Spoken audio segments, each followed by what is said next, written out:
Asteroid City is a weird movie. It's a weird movie that made me feel weird in the sense that I really didn't feel anything while watching it. Which is a major red flag because for me and for most people, I'd assume, I watch a movie with the intention of feeling something. You know, to leave a mark on me or to make me view something in a different light. But I didn't get that here. And despite that, I still don't think it was necessarily bad. The movie opens with Bryan Cranston as the cook. The host. What's he hosting?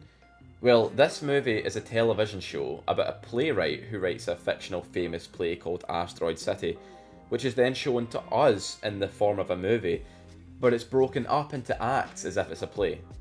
Yeah, it's a lot.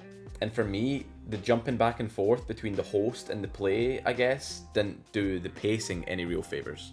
So the movie follows Jason Schwartzman's character and his family as they visit the ironically small town of Asteroid City to compete in a sort of science fair on steroids.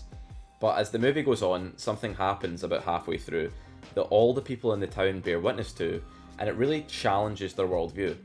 That's all I'll say on the plot though, because I want to keep this one kind of spoiler free. So yeah, like I said earlier, this was my first Wes Anderson movie. And I gotta say, the visuals here are out of this world. I mean, the rich saturation, the colour, the set design with all the little practical miniatures like the train. It's all gorgeous to look at, and I think in this regard they knocked it out of the park. Even the way that he moves the camera and has the object of attention always in the bang smack in the centre of the screen, that really worked for me. What worked for me a little less though was the way the characters conversed with each other.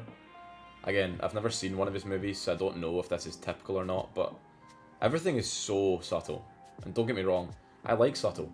Subtle is good.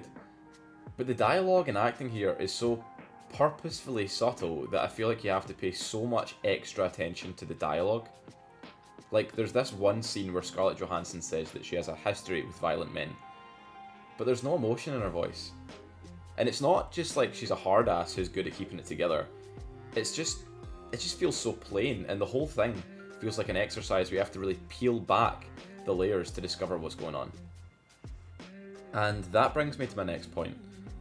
I just feel like there wasn't a whole bunch going on in this movie. Like, other than what I mentioned earlier, something happening kind of bang smack in the middle, that whole scene maybe lasts about 2 minutes, and then it's just characters really subtly dealing with the aftermath of it, and I felt like that was pretty weak. The best way that I can explain this is by comparing it to Once Upon a Time in Hollywood.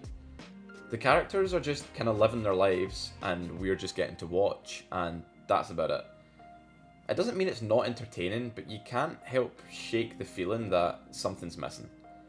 Once Upon a Time in Hollywood at least had that awesome fight scene at the end with the dog food and the flamethrower, but this movie doesn't even have a climax, so yeah.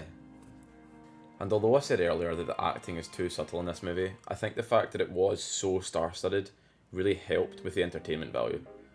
I mean, these actors are obviously stars for a reason, right? And I think a lot of their presence on screen really helped me stay invested throughout.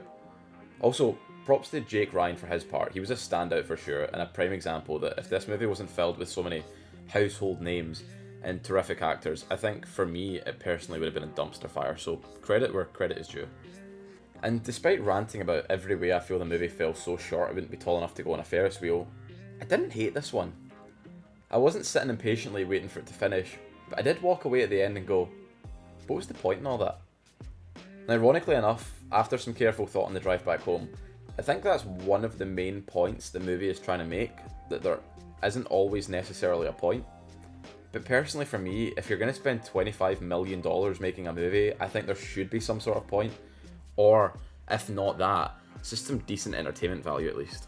There's this one scene at the end where Margot Robbie makes a cameo and has a conversation with Jason Schwartzman's character, and the acting just felt more real.